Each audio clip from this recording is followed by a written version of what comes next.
Well, hello everyone. Welcome back to PlayFrame and to Nier Replicant and to reading. Probably a lot of reading.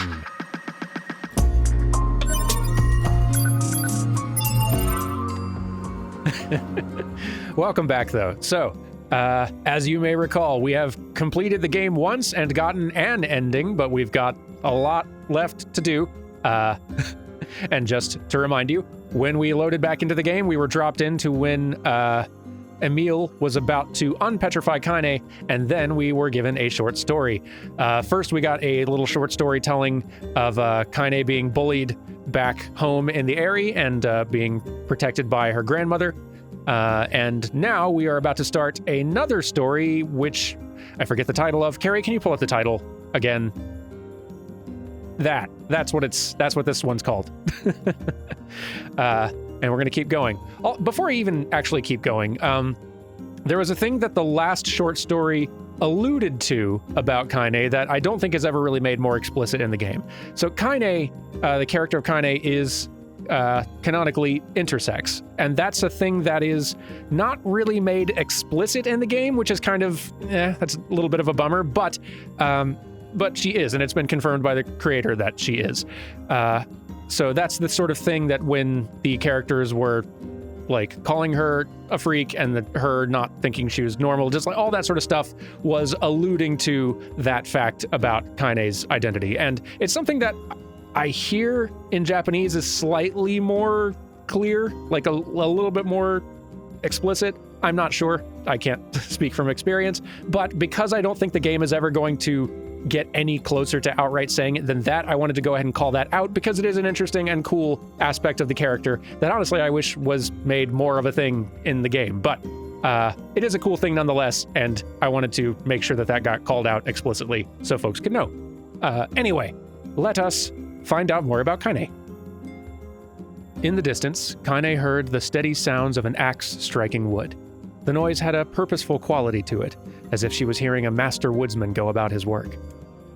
The firewood being produced, however, was as far from a work of art as could be. Pieces of every shape and size were being flung about a barren yard with wild abandon.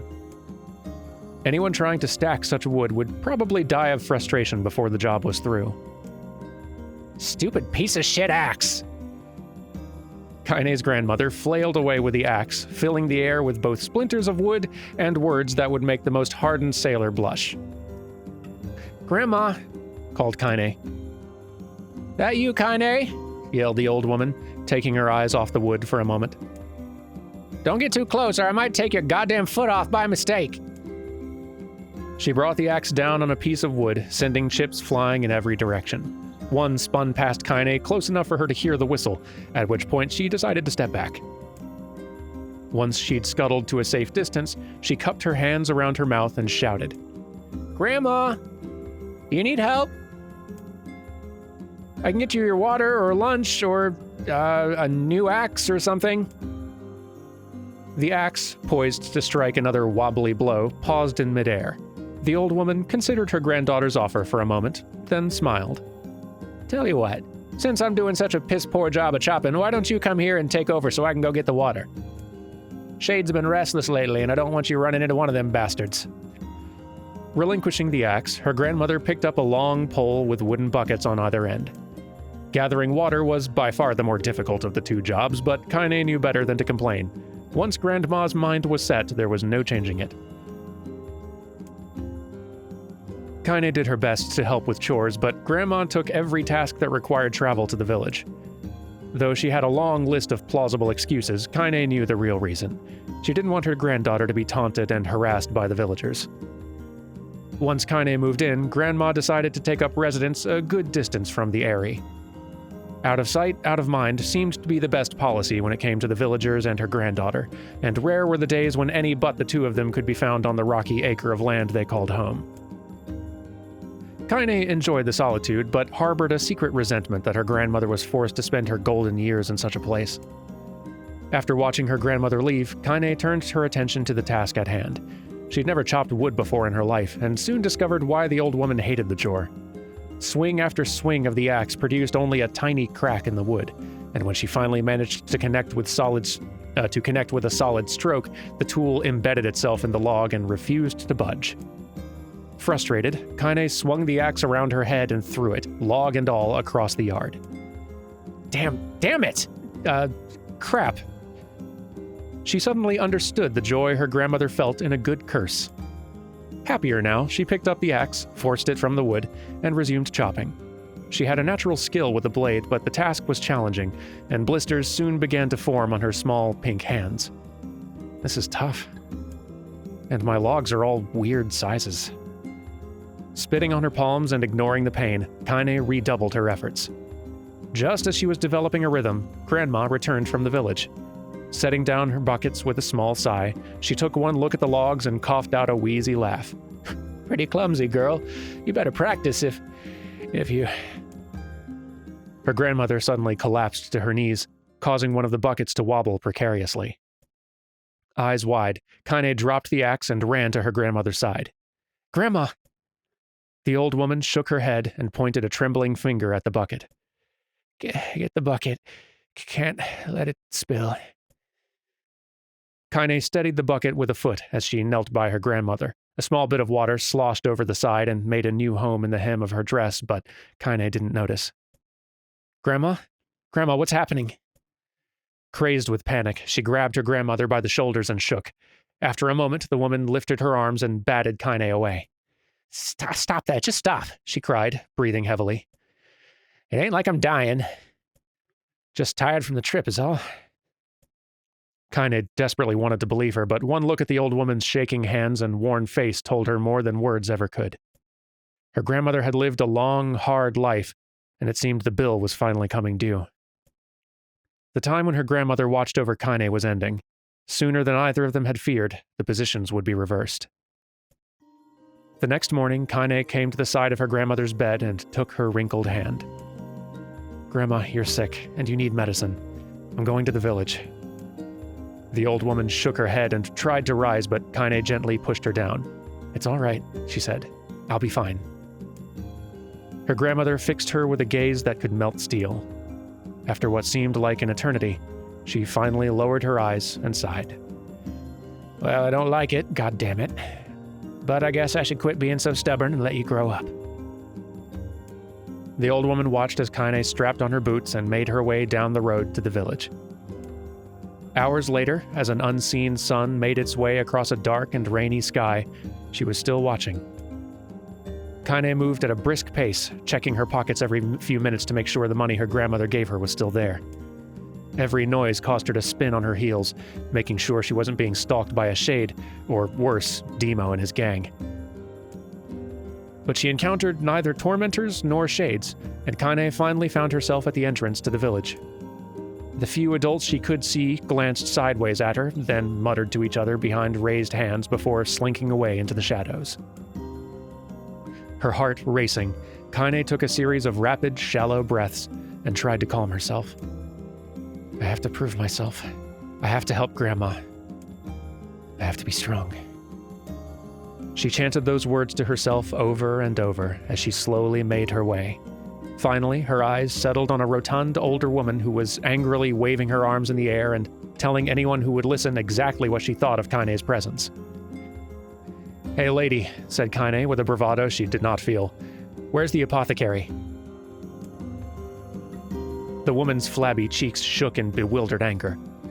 How dare this thing speak to me, they seemed to say, but Kainé saw that her eyes held a different emotion.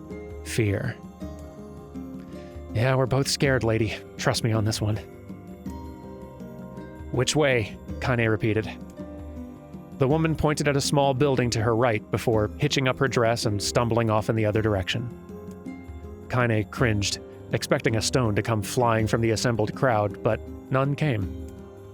Her mind was filled with a strange sense of pride as she made her way to the apothecary, but the new emotion had little time to take root, for as soon as she opened the door, she noticed a familiar customer at the counter.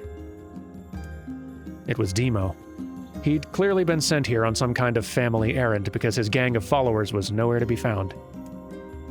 Oh my god, he sputtered. I mean, what are you doing here, freak? The insult was delivered without force, and Kainé happily ignored it. Stretching on tiptoes to see over the counter, she asked the shopkeeper for the medication. "Huh," barked Demo. "That old bitch finally keel over?" "Go to hell, Demo." The boy's eyes grew so wide they seemed ready to fall out of his head. But before he could let fly a comeback, or worse, a punch, the apothecary told them to knock it off before he kicked them out of the store. Demo slunk out of the shop, cursing Kainé under his breath. Once he was gone, she allowed herself to breathe once more, taking a brief tour of the shop while the owner prepared her medication. Countless tiny bottles filled the cramped store, each with a label written in some indecipherable language. An ocean of aromas assaulted her nose, creating a scent that was exotic but not altogether unpleasant. Seeing such a variety of supplies gave Kainé a sense of peace. Surely, in a world so vast, there would be a place that she could call home. On the far wall, behind the counter, rested a portrait of a stunning young girl. The picture had once contained bright, vibrant colors, but time had worked its cruel magic, and they were beginning to fade. The beauty of the work, however, remained undiminished. "You like that picture?" Kainé turned to find the apothecary with a small vial of medicine in his hand. His eyes were gentle but sad, and they seemed to stare through her and into nothing as he spoke. "That's my daughter. I sketched it when she was just a little girl. She's been dead a long time now." Kainé didn't know how to respond. She just stared at the portrait and tried to come up with the right words. "Pictures are wonderful things," continued the shopkeeper. "They let the ones closest to you live on forever." He shook his head slightly, then looked down at Kainé and smiled. Handing her the medicine, he reached into his sizable green apron and produced a handful of old wax crayons. "You should have these. There's no one left that I wish to draw." Kainé took an instinctive step back, causing the shopkeeper's face to darken. "Yes, I've heard the rumors about you," he said. "It's a small village, and word travels quickly. Between you and me, I'm not sure which of them to believe, but I also don't think they matter much. I know your grandmother, Callie, and I think the way she was driven out of this town is just deplorable." "Grandma's name is Callie," thought Kainé suddenly. She was still mulling this new fact over in her mind as she reached out and gently took the crayons from the apothecary's hands. "Your grandmother's an old friend of mine," he said, as Kainé scooted away yet again, "and I owe her much. I wager she would like it if you drew a picture of her. Yes, I think she would like that very much." Kainé murmured a quiet agreement, but inside her heart was bursting. Never before had a villager treated her with anything but complete contempt. It was a tiny, almost imperceptible step, but it was a step nonetheless, and with enough tiny steps she might one day discover the rest of the world. When Kainé returned home, she found her grandmother asleep in her bed. Her feet were blackened and raw, even bleeding a bit in places, leading Kainé to think that she'd been pacing around the room until exhaustion finally caught up with her. She placed the medicine by her grandmother's pillow and turned to leave, but found the old woman's hand clasped around her arm. "Back already, are you?" asked her grandmother with a yawn. "Come here, let me have a look at you." Grandma sat up and examined Kainé from head to toe. Finally satisfied that nothing terrible had befallen her grandchild, she leaned back and allowed herself to relax. "Well, how was it? Those bastards give you any trouble?" "It was kind of fun," said Kainé with a small smile. "No, seriously, it was." "Fun, huh?" asked her grandmother in a voice which implied she believed anything but. "Uh-huh. So anytime you need me to run an errand, just let me know." As she spoke, Kainé removed the crayons from her pocket. After a brief explanation of their source, she informed her grandmother that she was going to sketch her portrait. "A portrait of me? Ridiculous. No one wants to stare at a wrinkled old crone." "But Grandma, it'll make you live forever." "Horse shit," said her grandmother, throwing back the sheet from her bed. "Living forever would just piss me off. Now put those crayons away and help with dinner." But Kainé would not relent, and in the end, Grandma found herself leaning against the wall of their house as if posing for a master artist. Kainé took up the crayons, eyed her subject carefully, and set to work. Just as her grandmother was about to nod off, Kainé finished the piece. After staring at it for a bit, she released it from her grip and let it slowly drift to the floor.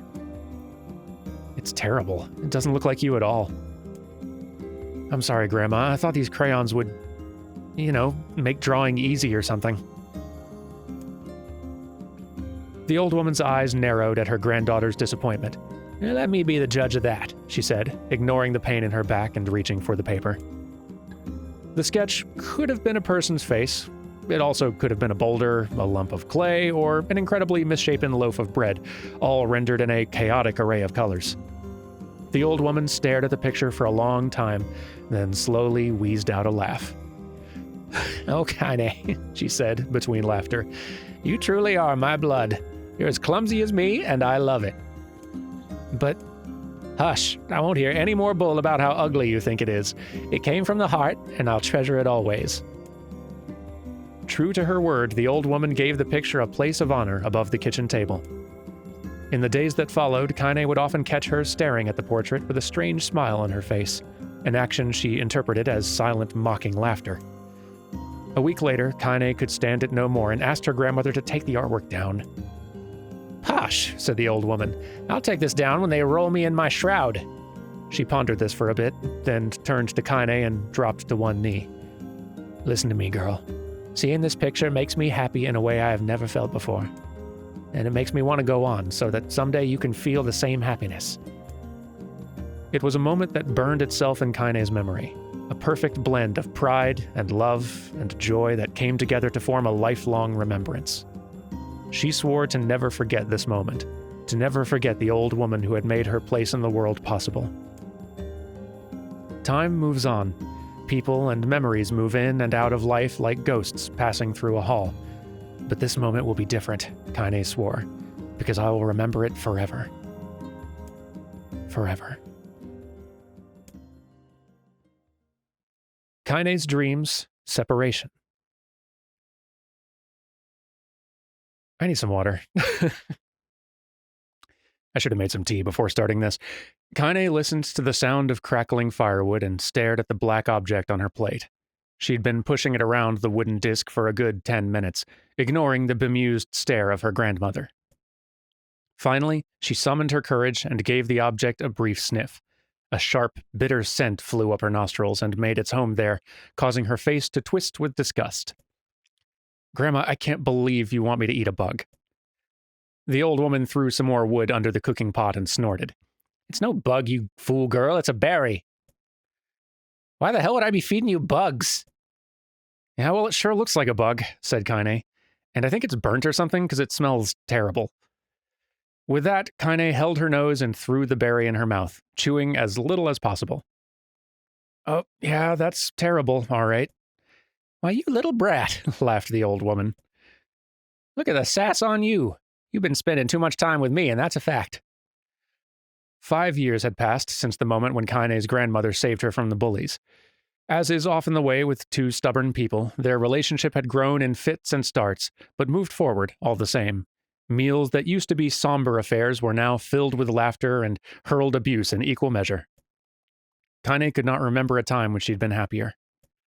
As the years went by, Kainé started to shoulder more and more of the daily responsibilities. Her grandmother's legs grew weaker by the day, and she could no longer do many of the chores she used to take for granted. And so this morning found Kainé lacing up her work boots with a breakfast of burned berry rolling through her belly. Where are you going today? Asked Grandma suddenly. Kainé looked up, surprised. The old woman rarely asked for specifics anymore. Well, I was gonna check out the kelma trees and see if they were ripe. I thought we could make some jam or something. Oh, and I'm gonna pick up some flagstones, so I need to take the wheelbarrow. Flagstones? What in the hell for? Kainé stared at her grandmother, then held out an arm and swept it around their home. Constructed mostly of cloth, rope, and rubble, the old place sagged like a boxer in the final round. Grandma, a dying cat could chew through this house. I'm gonna build a stone wall so we have some protection. The old woman laughed, exposing her toothless grin to the world. God damn, girl, if a bunch of thieves want to ransack this old place, let them come. We got nothing worth stealing anyway. I'm not worried about thieves, I'm worried about shades. People saw one west of the village yesterday. The old woman tilted her head and stared at her granddaughter. Well, shoot. I don't know why you have to do it today. We could worry about it some other... Grandma, no. If I don't go to the Kelma trees, we won't eat tonight, you know that." A confused expression passed across the old woman's face, and for a moment she was a small child lost at a carnival. Yes, she said after a bit. Yes, of course you're right. I'm sorry, Kainé. Lately it seems my mind is... She didn't finish the thought, instead walking over to her nightstand and gently taking the wreath of lunar tears from the drawer. The flower's petals had aged to a brilliant whiteness, and Kainé thought it was more beautiful now than the day she first received it. "You're going to be a true woman soon," Grandma said, as she placed the flowers in the girl's hair. "So that means less chatter about shades and building defensive walls and more talk about how beautiful you've become." Annoyed, Kainé reached up to remove the garland, but the look on her grandmother's face stopped her hand. "You're a beautiful thing," said the old woman, "and there ain't another like you in all the world. I'm very proud of you." "Okay, Grandma, that's enough goddamn compliments for one day." "Such a mouth on you. Where'd that come from?" "Gee, I wonder." "I'll teach you to sass me, girl," yelled Grandma. Suddenly, she lurched forward and grabbed Kainé by the ears, pulling her around the room with a crazed grin on her face. "Grandma," yelled Kainé in a quaking voice. "Grandma, stop it, what the hell?" The old woman stared at her and blinked, then slowly held her wrinkled hands out as if it was the first time she'd ever seen them. I don't know what happened there. I'm sorry, girl, sometimes my mind just..." Kainé thought the look on her grandmother's face was the most heartbreaking thing she'd ever seen. "Listen," she began, "maybe I should stay home after all." "Nope, I won't have you stay here to keep an eye on an old codger like me. You go get your fruit and your wall and whatnot. I'll be fine. And when you come back, I'll have a nice grasshopper dinner waiting for you." Kainé rolled her eyes, then kissed her grandmother on the forehead and made ready to depart, trying desperately to ignore the worry that was gnawing at the walls of her heart. Kainé could feel the old woman's eyes watching her as she moved down the path. Don't turn around, she told herself, but in the end, the temptation was too great. She spun on her heel for one final look and saw a small, bent woman standing in front of a ramshackle hut with a sad expression on her face. God, she looks so old now. It's like the wind could reach down and just carry her away. Kainé worried about her grandmother all day, causing her work to suffer. What little fruit she could collect was tossed carelessly into the wheelbarrow, and she only found a couple of stones before losing interest in the project. Finally, as dusk approached, she decided to call it a day. Cursing herself for the lack of focus, Kainé pushed the nearly empty wheelbarrow back down the path. As she crested the final hill, she suddenly froze in place. The wheelbarrow fell from her fingers and collapsed on its side, sending a few pieces of wrinkled brown fruit rolling back down the hill. Her gaze was transfixed by a thick black cloud that hovered just overhead. Tracing its path with a finger, Kainé suddenly felt her stomach knot in on itself. No. Oh, gods, no. Her grandmother's house was ablaze, the flames licking up as if trying to touch the sky itself. Grandma? Grandma! Kainé ran then, faster than she'd ever moved in her life. Once she tripped on a stone and went sprawling into the rocky ground, but she leapt to her feet and continued running, unmindful of the blood that spilled from her wounded hands and knees. As she got closer and closer, Kainé's mind began to race in time with her footfalls. It's too dark. It's too dark. Not just fire. Can't be fire. Too much smoke. Gotta save her. Gotta save her. She burst into the front yard and came to a sudden halt, her worst suspicions confirmed. The smoke from the fire was mingling with the thick, inky blackness of an enormous shade. The massive creature supported itself on 3 twisted feet and achieved balance through means of a large, armored tail. Scales, horns, and claws sprouted from its body in a random, chaotic pattern, giving it the appearance of a lizard designed by some insane god. Seeing Kainé, it let out a roar and flicked its tail, sending small whirlwinds spinning around the yard. For a moment, the creature retreated into a shimmery, inky blackness, as if her mind was unable to comprehend that such a thing could actually exist. But then the smell hit her, a blend of rotted meat and excrement, and the horror became real once more. The creature bellowed again, and this time Kainé responded with a scream of her own. All right, you bastard, she thought as her scream echoed off the high cliffs around them. It's you or me. Let's go. The shade eyed Kainé with bemused interest. Then it began looking from her to the house and back again, as if urging her to look at the destruction it had so gleefully wrought. With dread building in her heart, Kainé glanced toward the house. Through the smoke and flames, she spotted a small figure struggling to escape the ruins. "Grandma!" At the sound of her voice, the old woman began waving frantically. "She's alive," thought Kainé. "Alive!" Kainé's legs sprang to life as she raced across the yard toward the flaming wreckage of the house. Before she could advance more than a few steps, the shade opened its mouth and let out a roar powerful enough to uproot trees and send them flying. The blast sent Kainé tumbling through the air before smashing her against the rocky earth. Stars danced in front of her eyes as she tried to remember how her legs worked. "Get up. Get up. Get up, get up, get up, get up now!" As Kainé struggled to her feet, the shade stomped toward the house and pinned her grandmother to the ground with the tip of a claw. The old woman struggled to move the claw from her stomach, but she might as well have been pushing a mountain. She coughed briefly, sending a small spray of blood into the air, then collapsed to the ground, her energy spent. Kainé lurched to her feet, only to fall back to earth with a gasp. Her ankles were on fire. One or both of them were surely broken. Ignoring the pain that screamed through her body, she began dragging herself across the ground, leaving a drunken trail of dust and blood in her wake. "Grandma, hold on just a little longer." Her grandmother's face was turning blue, her eyes rolling back until only the whites were exposed. Kainé pulled herself across the ground with maddening slowness, the distance seeming to increase with every second that passed.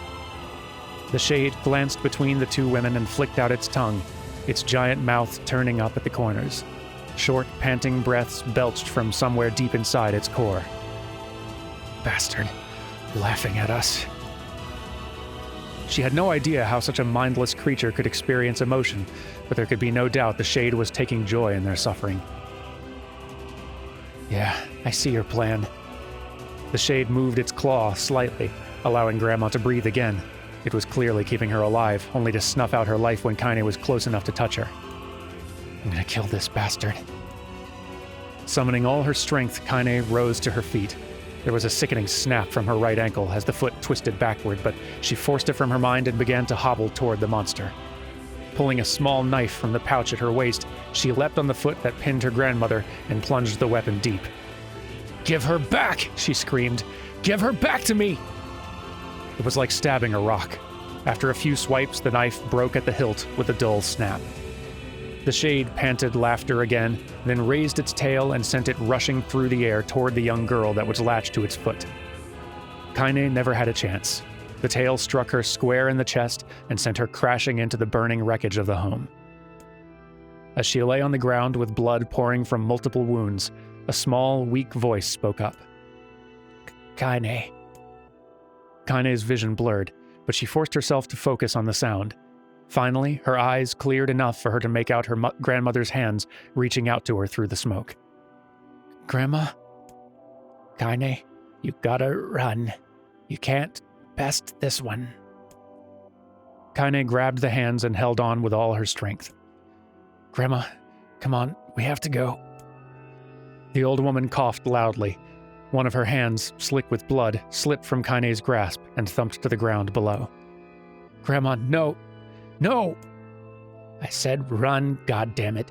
You have to live. You have to get through." The thought would stay forever unfinished. Before she could say another word, the shade's clawed foot descended, smashing through the remains of the roof and down upon the shattered figure of the old woman.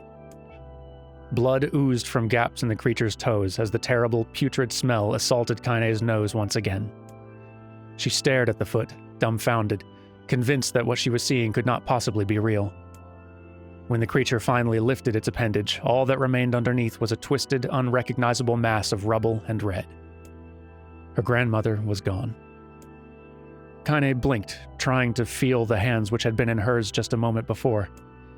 For a fleeting instant, she could remember the warmth of that embrace, the trembling of the fingers, but then the sensation drifted away on the breeze and was gone. Memories flashed through Kainé's mind, one after the other, faster and faster until they became a meaningless jangle of noise. Kainé screamed then, a thunderous sound that echoed off the cliffs and seemed to roll away forever. The shade eased forward, black ichor pouring from its mouth and dissolving into smoke on the ground below. The earth shook with every step as it crept toward its prey. Kainé's body slowly rose as if controlled by a mad puppet master. Her arms and legs were bent at impossible angles, her head lolled dangerously to the side, yet somehow she managed to stand. Staring at the shade, her eyes began to glow with a deep red fire. The creature, so confident just moments before, took a slow, hesitant step backward, trying to discern if this broken human could possibly pose a threat. Kainé seized the moment. Laughing like a madwoman, she leapt into the air and plunged the shattered hilt of her knife deep into the leg of the shade. The shade shook Kainé off like a fly, sending her crashing to earth once again. Her chest rose and fell slowly, as if a great weight were resting on it. Moist sounds of pain echoed through her mind. Something warm and thick oozed from her ears. Is that blood? I think it is. I think I'm bleeding to death. No, can't die. Grandma told me to live. Deep inside Kainé's mind, something finally broke. The sound, the pain, the smoke and flames, all of it faded away until all that remained was a single incantation repeated over and over again. Kill it. Kill it. Kill it. Kill it. Kill it. Kill it. Kill it. Kill it. Kill it. Kill it. Kill it. Kill it. Kill it now!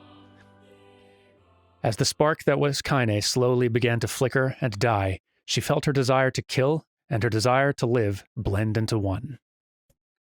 The distance between heartbeats grew longer and longer and longer.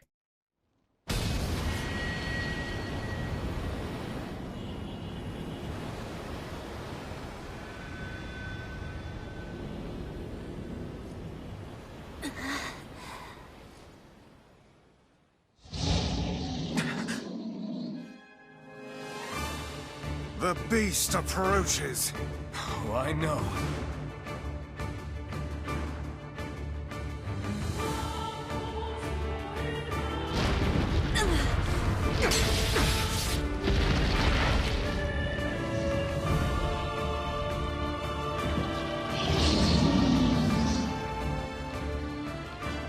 And we're back.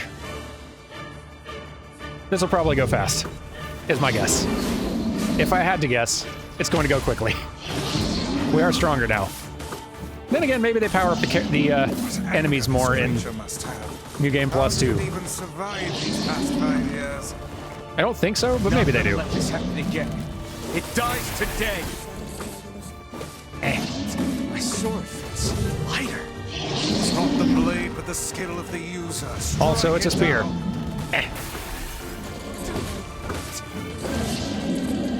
Almost got it. Hold still. Dug on it. There we go.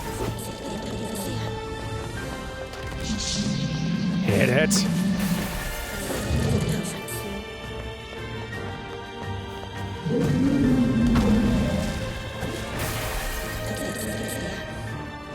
Yep.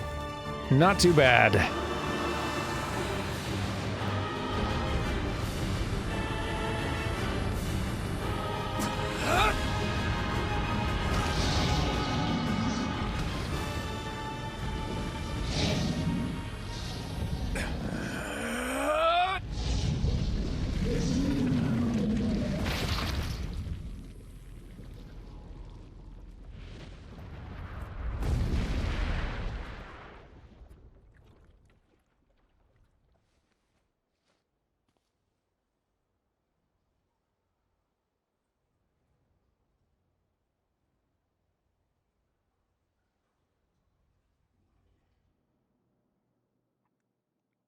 Kainé's dreams encounter.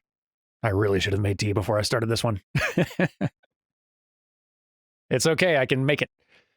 Gently, weakly, softly.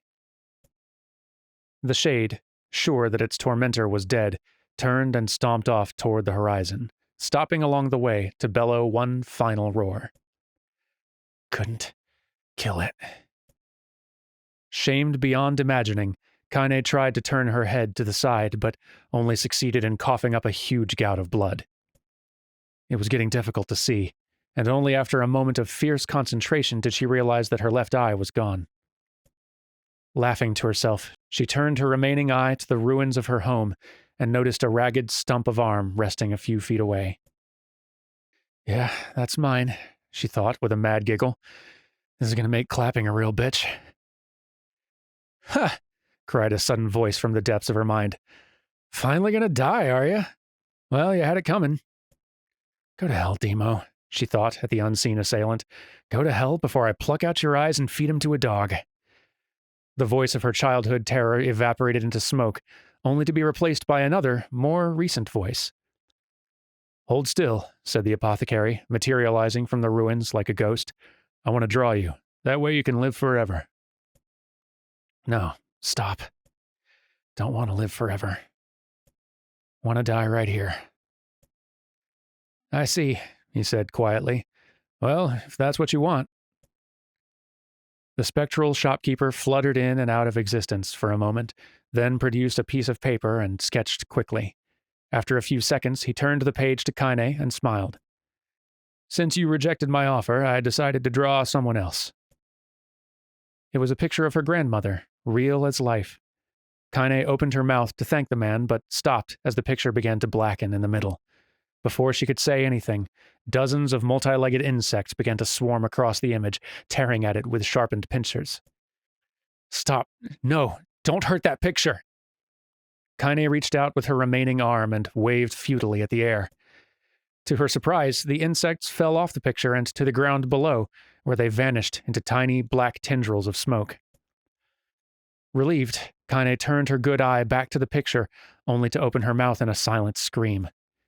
The sketch now showed her grandmother as she truly was, a smashed, unrecognizable lump of nothing. The apothecary smiled, then broke into a jolly dance. See that? He cried as he danced his jig. It's perfect now. She looks just like you. Cha-cha-cha. I look like that? Oh, God. Oh, God, I'm gonna die. I'm gonna die. Drowning in despair, Kainé laid her head back in the mud and smoke of her ruined house and waited for the end to come. But just before she let everything go, an unfamiliar voice began whispering in her ear. Ain't you got a wish, sunshine? The voice was vulgar and fierce at the same time, as if insanity had somehow found a way to take form. Kainé wanted to scream as the voice crawled under her skin, but her lungs refused to work. You know, a wish? Like a prayer or something? Why don't you get on your knees and start praying to heaven? Please, invisible man in the sky, save me, save me. Kainé finally resorted to shouting at the voice with her mind. I don't make wishes. They don't come true for me. I'm a curse, a freak. I should be left to die. The other voice boomed in her ears. Oh God, you are the best. Kainé glanced down and saw a black, shiny substance oozing from her legs. She tried to brush it away, but her remaining arm would no longer respond. The substance slowly crept around her feet, and then began moving up toward the rest of her body. Is this death? Is this what it feels like? Or is my mind just losing itself? She could feel the slime oozing upward, feel the hot, searing pain it left in its wake. Whatever else might be happening, she was still alive, and this was real. Come on, said the voice. Let it go. Kainé tried to ignore the voice and concentrate on the pain, but the newcomer would have none of it. Don't ignore me, sunshine. You're ready to give up, ready to die, so why not let me have it? Have what? Your body. Come on, give it to me. Give it to me. I want to stand on the ground, feel the rain, taste the wind. The voice paused, as if licking its lips, and when it resumed, it was filled with mad, unabated joy. And I want to take your hands and use them to choke the goddamn life out of people. I want to tear out their throats and bathe in the blood just like before. In response, Kainé shifted her head and vomited. The warmth of it crept down her front and mingled with the pain of the encroaching black ooze. Are you a shade? Yeah, maybe. What of it? The slime reached her face, crept up past her nose, and slowly oozed into the socket of her remaining eye. The moment it touched her brain, Kainé was struck with the most powerful sensation she'd ever felt in her life. It was ecstasy. She wanted to scream with delight, but all she could manage was a small, whispered moan. "Feels good, don't it?" asked the voice with a chuckle. "Yeah, what can I say? I know how to please the ladies. Now give me that body. Come on, give me the body, and I'll give you more of this feeling. It's a fair trade." A black lump began to protrude from Kainé's side. As she watched, it grew longer and thicker, eventually taking the form of her missing arm. "I can see better," she thought. "My eye must be growing back too." The slime reached up to envelop the rest of her face, but she managed to brush it away. "Stop," she whispered, marveling at how she regained her voice. "Stop." The black ooze hesitated, as if considering the request, then quickly shimmered down her body before disappearing in a cloud of smoke. "Oh, what the hell, Sunshine?" screamed the voice. "We had a deal. I thought you wanted to die." Grandma said, "Don't die yet." A brief image of her grandmother, bloodied and broken, flashed before her eyes. She saw the shade that had killed her and heard its mocking laughter, then closed her eyes and forced the image from her mind. Her whole body was quaking with rage. When she opened her eyes again, they burned bright red. "That thing took my grandmother. I have to kill it before I die." Kainé glanced down and saw a mysterious pattern, the pattern of the shades, burn itself into her left arm. "Well, I'll be damned," said the voice cheerfully. "Look at that, Sunshine. I think you and me are going to be good friends now." Kainé stared intently at her arm. The more emotional she felt, the more the letters seemed ready to puncture her skin and begin infecting the rest of her body. The arm clearly had a will of its own now. "Stop. Gotta stop." Holding her left arm in her right, Kainé took a deep breath and tried to calm herself. "Come on, don't fight it," pleaded the voice. "Hate's my favorite dish, and I am hungry. Let it go. Feel the anger. Burn with the fire of revenge. Thirst for blood, then get out there and... Shut up, and get the hell out of my body." "Your body? Oh, that's rich, Sunshine, real rich. Look, why don't you just up and die, and so I can have this body all to myself? What do you say? I bet those buddies of yours in the area would love to see you dead." Kainé grabbed a nearby shard of glass and tried to saw off the shade-infected portion of her side. Before she could, her darkened left arm grabbed her right wrist, crushing it. Kainé screamed and dropped the shard as the sound of bone crunching on bone filled the air. "Stupid idiot girl. You're possessed now, Sunshine. There ain't no going back." The voice laughed again, a loud, long wail that seemed to go on without end. "Possessed?" whispered Kainé. "Yep, possessed. You and me, we got what you might call a timeshare arrangement. Remember how folks used to think you were a freak? Well, wait till they get a load of you now." Kainé looked up, tears in her eyes. The sky seemed smaller somehow, darker. Is this because of that shade? Is this how they see the world? "So, listen," purred the voice. "I know this whole possession thing seems a bit sudden, but it ain't all bad. There's plenty in it for you, too. I am a very powerful creature, Sunshine, and now that power belongs to you. You got enemies? People you want to kill? I can make it happen. That little fat kid who kept picking on you? That big old shade that squashed your granny? We'll wrap them up in their own assholes. No more abuse for you, Sunshine. No more pain." "Wait," said Kainé. "You're a shade. Why would you help me kill another shade?" "What, do you think I'm some kind of racist? Some killing snob? I don't give a good goddamn who you murder, honeypants. I just want to drink from the well." Kainé considered this as she struggled to get to her feet, the power of the shade coursing through her. The smoke from her house was drifting away with the wind, and she enjoyed the way the cool evening breeze felt on her new left arm. After a long pause, the voice spoke up again. "So, how about it? You and me? We could have some good times together. Look, I'll even take care of the bloody part if you don't want..." "Fuck off, asshole," muttered Kainé. "I'll handle the killing." Screamed the voice. "Look at you go! Oh, Sunshine, we are gonna have so much fun." "So listen, my name's Tyrann, and if you ever need me, Tyrann, I don't know. And if you ever need me, I'll just be hanging out in this piece of meat you call a heart. Now get to it.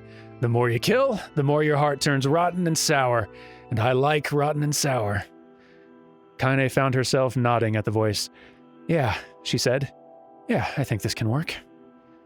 I'm gonna find that shade, and I'm gonna strangle it with its own guts.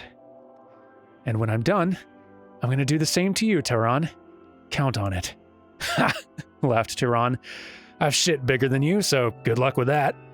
Oh, and hey, one more thing. Right now, you and me are sharing this body, but if you ever run out of hate, if you ever, go soft, then I'm going to take over everything. So keep on killing, sunshine, and watch your back.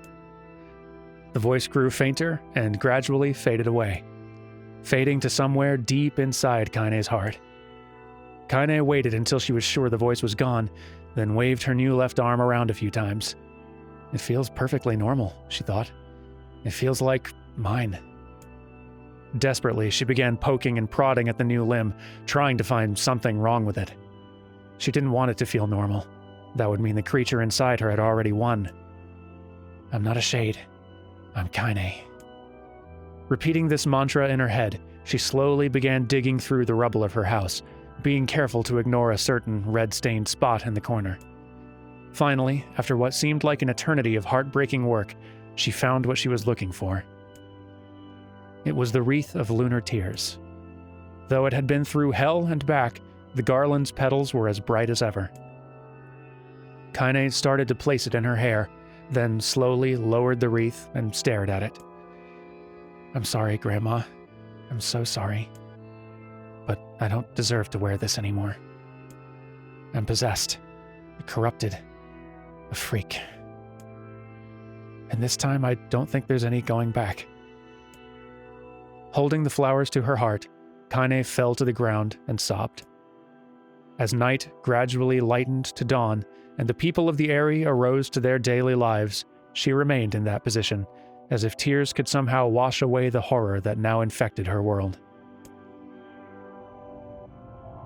Alive! Stay alive! Stay alive! Grandma. Kainé, you gotta live! You gotta come back to us!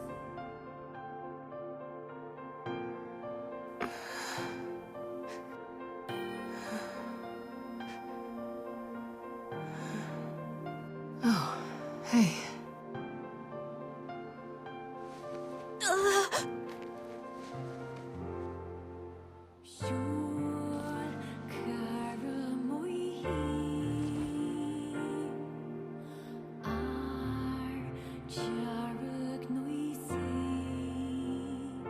Emil, you were the one calling me, weren't you? You still recognize me? Of course. I knew you right away. Thank you, Kainé. Welcome back, Kainé. Wow, you grew up. So, how long has it been? 5 years.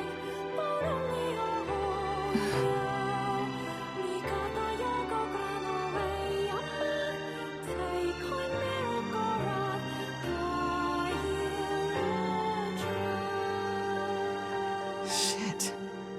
That's a long time. Any luck with Yona? We are still no closer to finding her. We need a way to locate the Shadow Lord. By the way, this is for you. Is that a lunar tear? It's not as good as your grandmother's, but I tried. No, it's great. Thank you.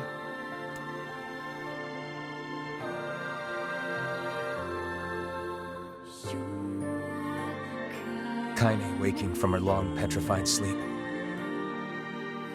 Emil's unflagging kindness. Our reunion was a happy one, and we let it wash over us like rain.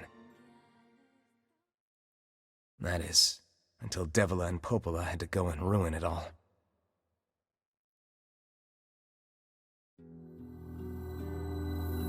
Are you kidding me? You can't be serious! Please, try to understand. People are tired and scared, and I'm sorry. I'm sorry you have to bear the brunt of that. This is crap, and you know it! It's okay. We can sleep outside. No one's sleeping outside. You and Kainé saved this village, and now they want to run you out? People are afraid of us. And really, I understand. I mean, look at me. As long as you're still with us, I can deal with it. Right, Kainé? I'm used to sleeping outside. But... We'll see you later. Sorry about this.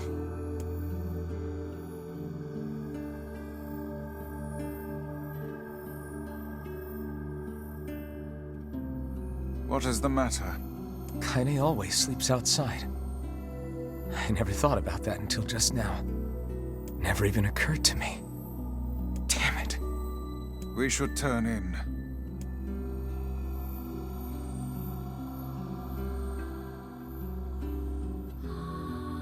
I didn't get much sleep that night.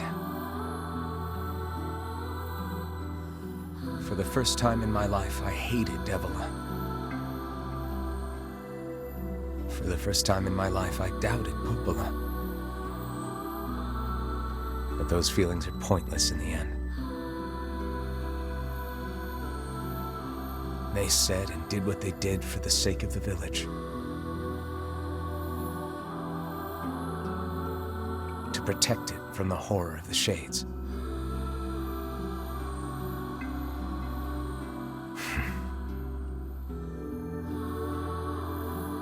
Really, how can I blame Devola and Popola?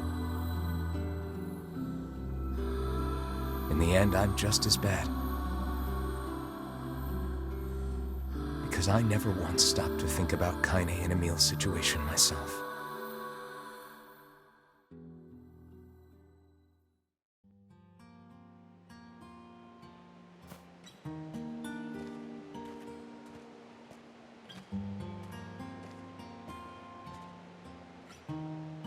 I should apologize to Kainé and Emil, but what good would that even do? I got a fire going, Kainé. Wait, is that... Campfires are weird. I'm so happy to get to talk to you again, Kainé. Oh, it's a little camp scene. Look at him. Yeah, me too. I tried everything I could think of to save you, you know. I polished you with a special cloth. I poured warm water over you. Wait, you poured water on me?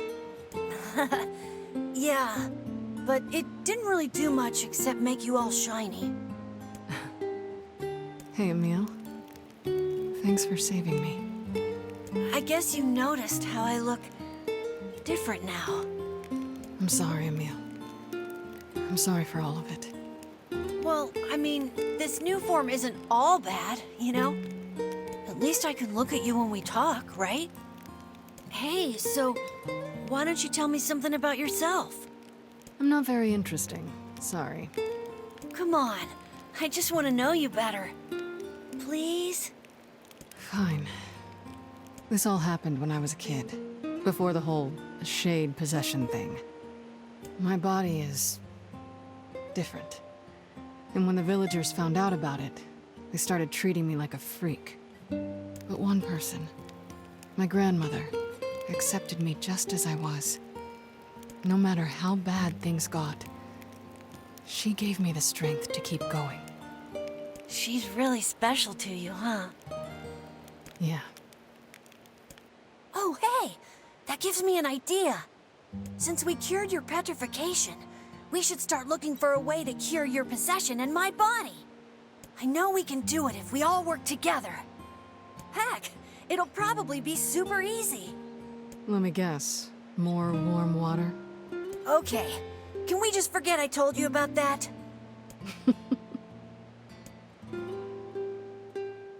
I love them.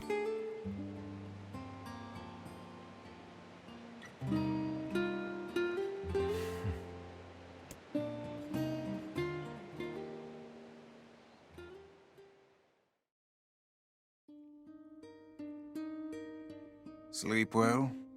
Sure. And yet your red eyes tell a different tale. Don't be so hard on yourself, lad. I need to go see Devola and Popola. Very well. But we are going to have to do that next week. Boy, my voice is tired. So welcome to New Game Plus really kind of feels like a stretch. It's kind of what it is, though, because we still have all of our stuff. But we are going to be playing through the second half of the game again, kind of. You know what? I will explain that in more detail when we come back next time. There's still plenty of Nier ahead. Y'all take care, and I will see you on Monday for some more Nier Replicant. Have a good weekend, and a goodbye.